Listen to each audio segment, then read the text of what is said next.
At 11:15, after about 2 hours of negotiation, where the cops were saying, well, we'll let you, it started about 8 o'clock, we'll let you stay.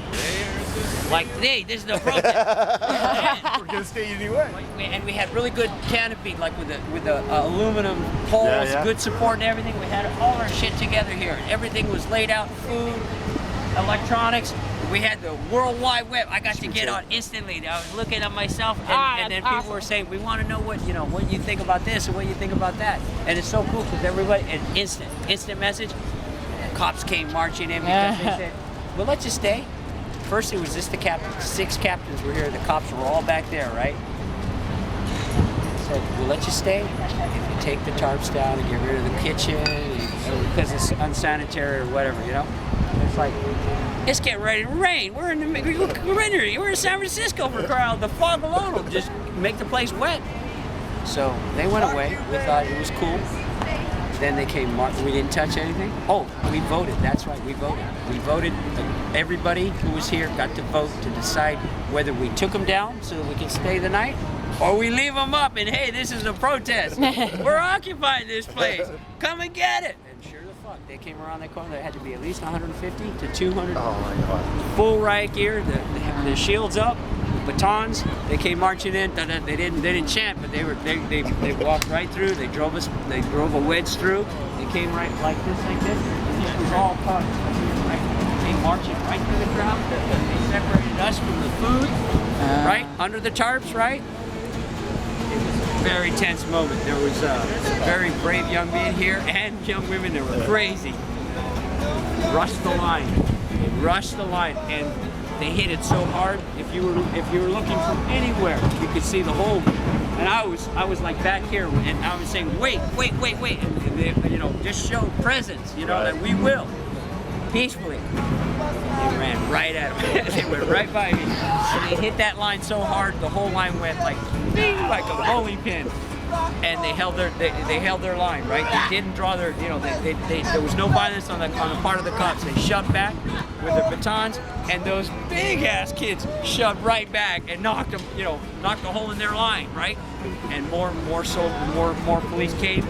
They reinforced the line, and then they went around the back like that. And then the dump truck showed up. The city workers, the city owned Parks and Recs truck, like a dump truck, a big size truck. And then the soldiers, while holding the line, and our guys pushing back, the cops started pulling all the tables down, all the food. We had all kinds of food, good food, healthy food, right? Donations, all of it. Knocking it all over into the lower level. This is on an elevated plane right here, and then it drops down to another level that's all grass. They threw all the food down on the ground. They took everything and threw it, and this is all under occupation. All the cops were like holding the line, and our guys are boom, and no fists, no violence. You're perfectly, that's a peaceful protest. And they took it all and put it in the dumpster. How long did that take for them to do all that? This was 4 hours. This was 4 hours of battle because it was rough. The cops were knocking people down. The cops were they arresting people? Yeah, we got it all on film. The guy with the shopping cart, with the 2 batteries with the camera, he's holding the camera like this, and the other guy's pushing it, and he's running, and boom! Like you see, and it's all on tape. It's all on the web already. You can check it out. I will. It's everywhere. OccupySF.com. And then the cops were like reinforcements and coming in and with all their riot gear, and they're all like, it was 4 hours, 5 hours, easy. It was 4:30 in the morning when it wound up, right? And the ruckus began like quarter to 11. Oh man! And we were going back and forth and get behind the truck, don't let them leave. And guys were like diving under, young men. I was like, wow. and help them! And of course, everybody was engaged in their own skirmishes. The whole street was full of protesters, and fighters, and cops. And there is a distinction between those three. These young men here, that's why they're here. They're not here to protest. They're here, but if we can control that energy, as we did that night. We whooped their asses good, and that's why they're out there, not here. They're standing out there now. And we went to City Hall, and as Board of Supervisors gave their guaranteed, you won't be raided anymore by the cops. Really? I went around shaking all the cops' hands afterwards. Wow. And they were saying, hey man, Ruby, that's it. That's awesome. I love that story. Thank you for very telling me.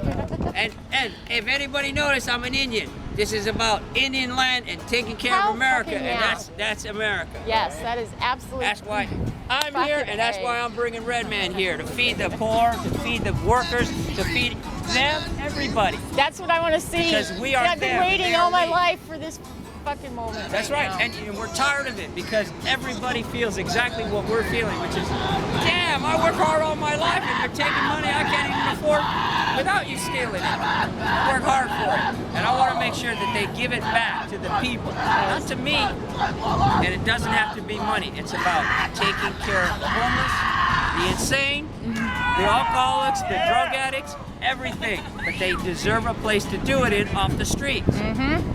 Everybody deserves a place to come back to where you don't have to feel persecuted. Thank you very much for your attention and your extreme generosity and your time. Thank you, man. Thank you. Thank Fuck. you very much. Peace. Right on. Okay, careful.